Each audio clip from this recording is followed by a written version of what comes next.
Okay, so we're going to talk about the 5 love languages, which hopefully you're familiar with. It's a way to set up our partner for success if they know that, for instance, touch is my number one love language. So that's the most important thing to me, which means I highly value affection and hugs and holding hands and all those little touchy-feely things. There's also acts of service, there's quality time, there's gifts, and there's verbal affirmation like compliments. So if we apply the concepts of the 5 love languages to what lover type you are, that can be helpful in having more success and effectiveness in the bedroom with your partner. So this is what it looks like. If you're like me and touch is your number one love language, then you're obviously going to be a snuggler and you're going to enjoy all the nuances of touch, from sex all the way to things like hugging and kissing, and knowing that about your partner is important, so you can better meet their needs. So that's what it's going to look like for a touch oriented person. It just so happens my number 2 love language is verbal affirmation. And the way that might show up in the bedroom is there might be more role playing, which could even involve costuming. And you get to enjoy like loving whispers and dirty talk and all the things that bringing in verbal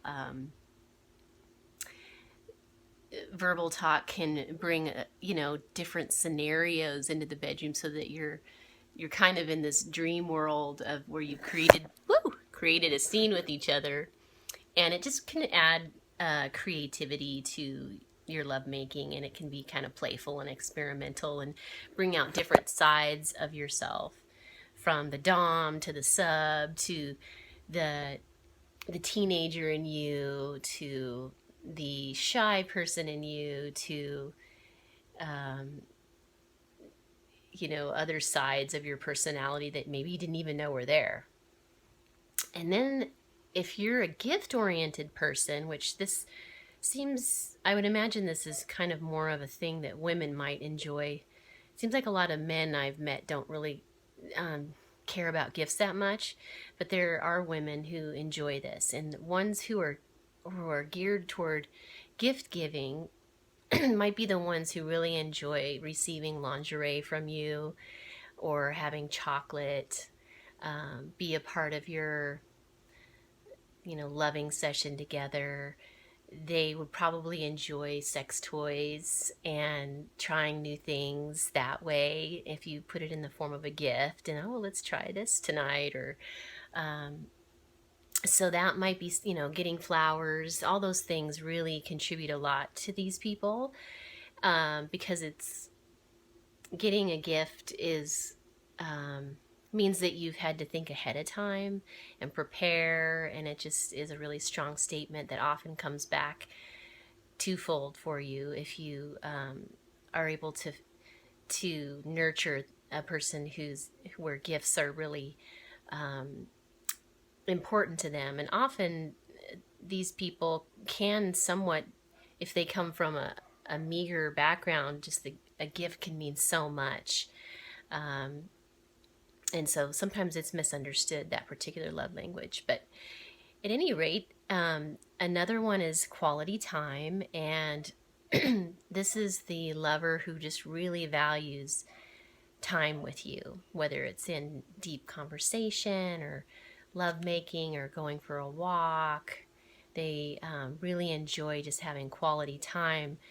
No matter, it doesn't necessarily matter how it's spent, but they're wanting to really nurture the relationship and have enough time to do so, instead of just leading separate lives. And so that usually means, going out on dates and having the time to do these things together and build memories. And so we've covered quality time, gifts, verbal affirmation, touch, and then another love language. The last one is service. And so people who their number one love language is experiencing or receiving acts of service from you might really value, as far as being a lover, they might be the type that just would so appreciate receiving massage from you. So any act of service, maybe they just really love you pleasuring them, or they value you being able to reach their G spot, because it's not something they can do by themselves very easily. So any particular thing that they really like and you're willing to offer, means a lot to these people. So I encourage you in the bedroom to maybe correlate your lover type with your love languages and the ones that mean the most to you, so that you can communicate what works for you and set your partner up for success.